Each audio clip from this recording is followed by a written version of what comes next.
امام صاحب فرماتے ہیں کہ مکہ سے زیادہ مدینہ متبرک ہے، کیونکہ مدینہ میں نبی خود موجود ہیں، جبکہ مکہ میں اللہ موجود نہیں۔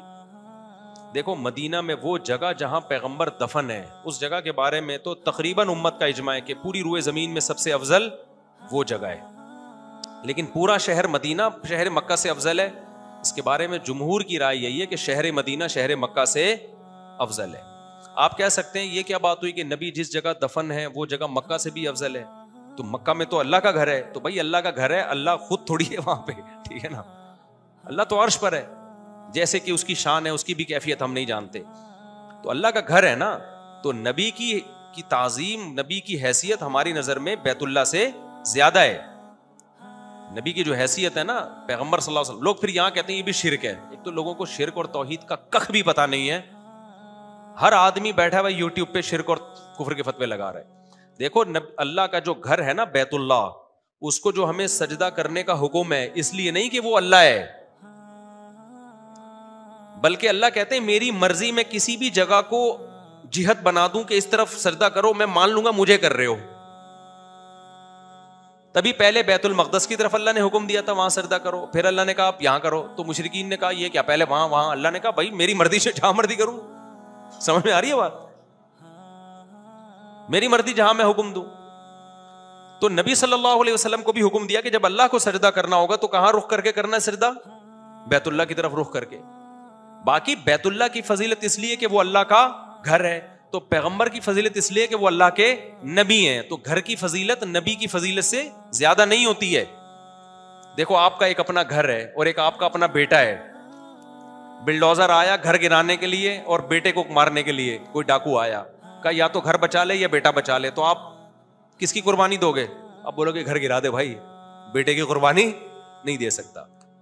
تو اگر بیت اللہ ہو اور ایک طرف پیغمبر ہو،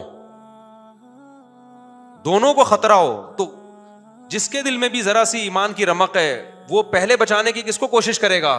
سید الانبیاء کو بچانے کی کوشش کرے گا۔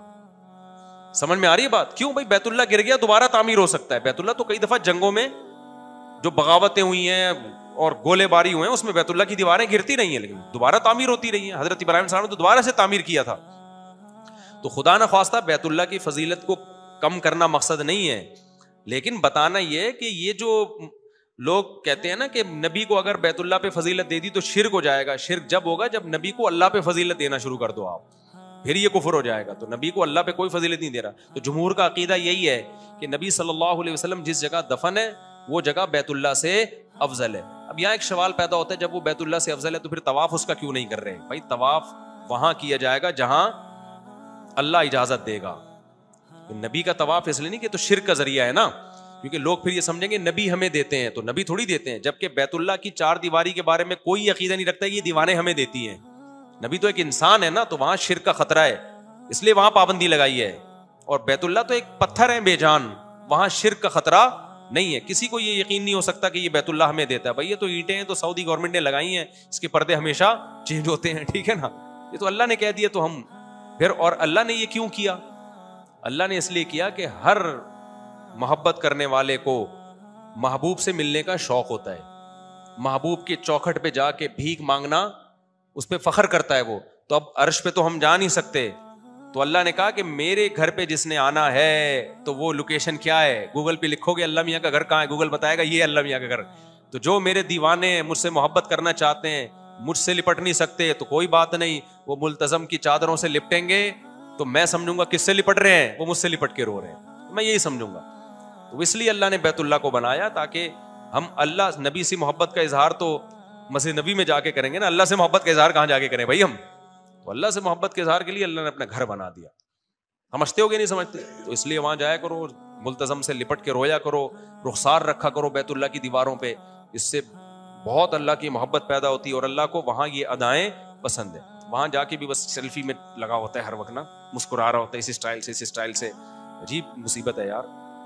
اور کوئی مشہور آدمی جا رہا ہوگا نا میرے جیسا، تو بجائے طواف میں اللہ کے ساتھ وہاں روئیں، بیت اللہ کی چادر سے لپٹیں، بولیں گے وہ مفتی صاحب دیکھا، وہ دیکھ مفتی صاحب جا رہے ہیں، وہ دیکھو مفتی صاحب السلام علیکم۔ مجھے پھر وہاں بڑا غصہ آتا ہے یار کہ تم اللہ کو چھوڑ کر یہاں کس کی طرف لگے ہوئے ہو؟ مفتی صاحب کو چھوڑ دو تھوڑی دیر کے لیے, مفتی صاحب کو بھی چاہیے ان لوگوں کو چھوڑ کے کدھر, یہ بہت بڑی جگہ ہے بھائی, اللہ نے اس کو کیا کہہ دیا ہے, میرا گھر ہے. او ہو کتنی بڑی فضیلت ہے یار. ہم پیغمبر کو کیوں مانتے ہیں؟ اللہ نے کیا کہا, میرے نبی ہیں, میرے نبی, ورنہ تو آپ محمد بن عبداللہ ہیں بھائی, قریشی ہاشمی ہیں, بس اس سے زیادہ کیا حیثیت ہے. لیکن اللہ نے جب یہ کہہ دیا کہ یہ عام انسانوں کی طرح نہیں ہے بلکہ میرے پیغمبر ہیں, میرے قاصد ہیں, میرے سفیر ہیں, بس اب قصہ کیا ہو گیا, ختم. تو جس کو اللہ سے محبت ہوگی, اللہ کا اتنا کہہ دینا کہ یہ میرے نمائندے ہیں, تو نبی سے عشق کے لیے یہ لفظ کیا ہوگا, کافی ہوگا, بشرطے کہ دل میں اللہ کی محبت ہو. تو اسی طرح بھائی بیت اللہ کی تو دیواریں اینٹوں اور گارے کی بنی ہوئی ہیں.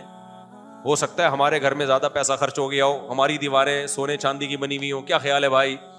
وہ ہمارے گھر تو اندر سے زیادہ اچھے ہوتے ہیں, بیڈ روم ہوتا ہے, صوفے ہوتے ہیں, یہ کچن ہے. بیت اللہ کے اندر جاؤ تو کچھ بھی نہیں ہے بھائی, کیا خیال ہے؟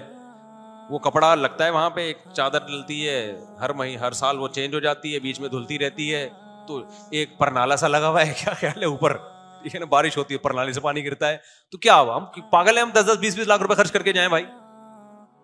لیکن اللہ میاں نے کیا بول دیا, بھائی یہ بے شک مٹی گارے کا ہے, یہ کپڑے کی چادریں ہیں, لیکن یہ کس کا گھر ہے, میرا گھر ہے. بس جس کے دل میں اللہ سے محبت ہوگی اس کے نظر میں یہ جملہ چھوٹا جملہ نہیں ہے. بیت اللہ نام کیا ہے اس جگہ کا, اللہ کا گھر. بھائی اب تو لاکھوں روپے خرچ کر کے بھی جانا پڑے بھائی, اس کو صرف ایک نظر دیکھنا بھی بہت بڑی سعادت ہے. لوگ کہتے ہیں میں اپنے ماموں کا گھر دیکھ کر آیا ہوں, لوگ کہتے ہیں میں محمد بن سلمان کا بنگلہ میں نے سعودی عرب میں دیکھا ہے.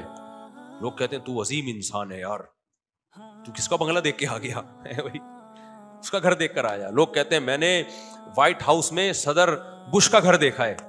لوگ کہتے ہیں نا عظیم انسان ہے, تجھے گھسنے کس نے دے دیا تیرے جیسے غریب آدمی کو وہاں پہ. تو بھائی ہمیں جب اللہ کا گھر دیکھنے کو مل رہا ہے تو جتنا پیسہ خرچ ہو کم ہے. پھر صرف دیکھنے کو نہیں مل رہا, طواف بھی کرنے کو مل رہا ہے, اس کی چادروں سے لپٹنے کا بھی موقع مل رہا ہے,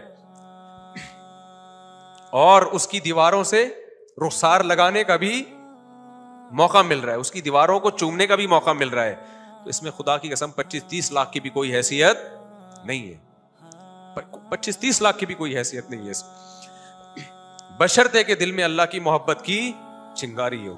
وہ نہیں ہے جیسے کافروں کے دل میں نہیں ہوتی, تو وہ حیران ہوتے ہیں یار یہ مسلمان پاگل ہیں, لاکھوں روپے خرچ کر کے جا رہے ہیں اور جا کے طواف کر رہے ہیں, اور کتنے وہاں پر رش ہوتا ہے. اور بقرعید کے دنوں میں جب 3 دن طواف ہوتا ہے, جو اصل طواف ہے حج کا, اس میں تو پاؤں رکھنے کی جگہ نہیں ہوتی, کیسے لوگ پس رہے ہوتے ہیں اس میں, اور 20-20 لاکھ روپے 15-15 لاکھ روپے خرچ کر کے جا رہے ہوتے ہیں. تو جس کو یقین نہیں ہے بھائی اللہ کا گھر ہے, اس کے لیے تو یہ سب بے وقوف ہیں. اور جن کو یقین ہے کہ یہ اللہ کا گھر ہے, تو ان کے لیے بھائی پوری 4 دیواری میں ایک اینٹ بھی رکھی ہوئی ہوتی نا, ایک اینٹ بھی, وہ بھی کافی تھی.